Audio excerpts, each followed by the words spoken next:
اعوذ باللہ من الشیطان الرجیم بسم اللہ الرحمن الرحیم وَإِذْ تَأَذَّنَ رَبُّكَ لَيَبْعَثَنَّ عَلَيْهِمْ إِلَى يَوْمِ الْقِيَامَةِ مَنْ يَسُومُهُمْ سُوءَ الْعَذَابِ إِنَّ رَبَّكَ لَسَرِيعُ الْعِقَابِ وَإِنَّهُ لَغَفُورٌ رَحِيمٌ۔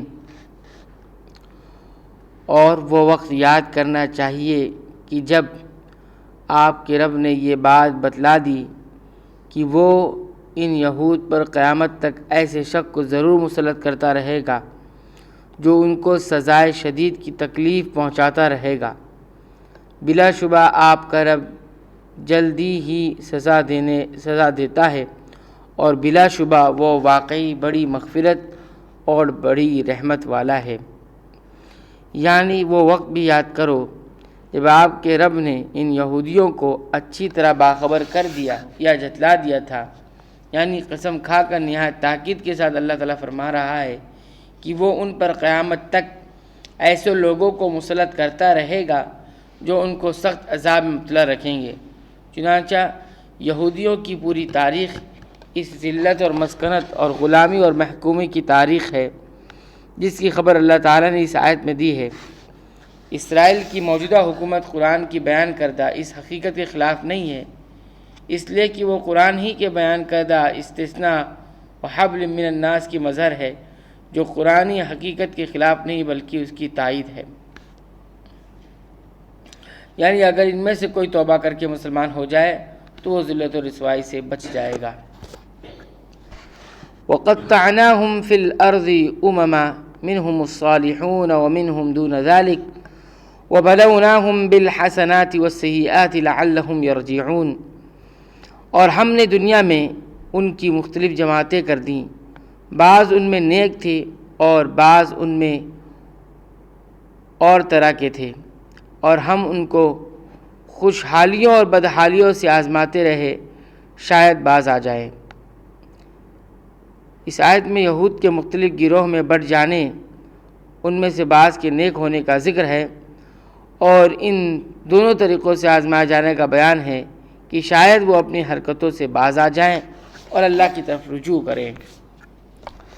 فَخَلَفَ مِن بَعْدِهِمْ خَلْفٌ وَرِثُوا الْكِتَابَ يَأْخُذُونَ عَرَضَ هَذَا الْأَدْنَىٰ وَيَقُولُونَ سَيُغْفَرُ لَنَا وَإِن يَأْتِهِمْ عَرَضٌ مِثْلُهُ يَأْخُذُوهُ أَلَمْ يُؤْخَذْ عَلَيْهِمْ مِيثَاقُ الْكِتَابِ أَلَّا يَقُولُوا عَلَى اللَّهِ إِلَّا الْحَقَّ وَدَرَسُوا مَا فِيهِ وَالدَّارُ الْآخِرَةُ خَيْرٌ لِّلَّذِينَ يَتَّقُونَ أَفَلَا تَعْقِلُونَ۔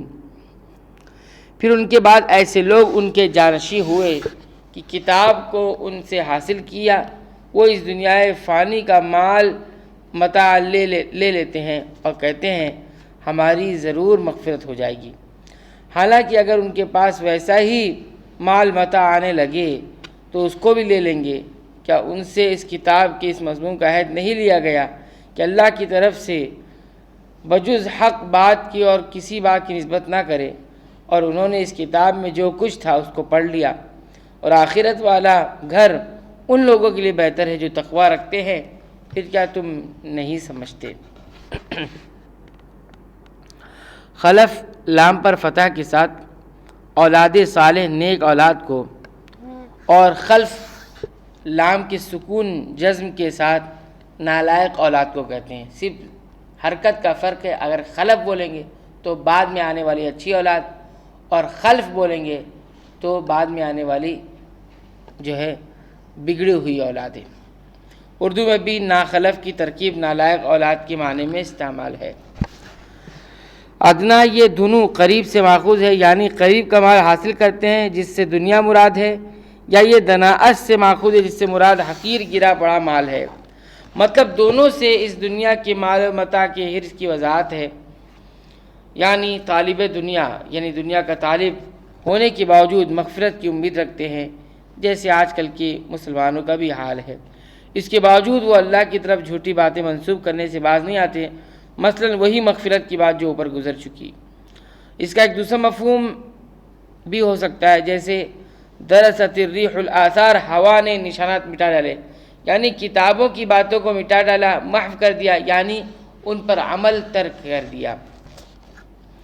والذین یمسکون بالکتاب واقاموا الصلاۃ انا لا نضیع اجر المصلحین، اور جو لوگ کتاب کے پابند ہیں اور نمازوں کی پابندی کرتے ہیں، ہم ایسے لوگوں کو جو اپنی اصلاح کریں ثواب ضائع نہ کریں گے۔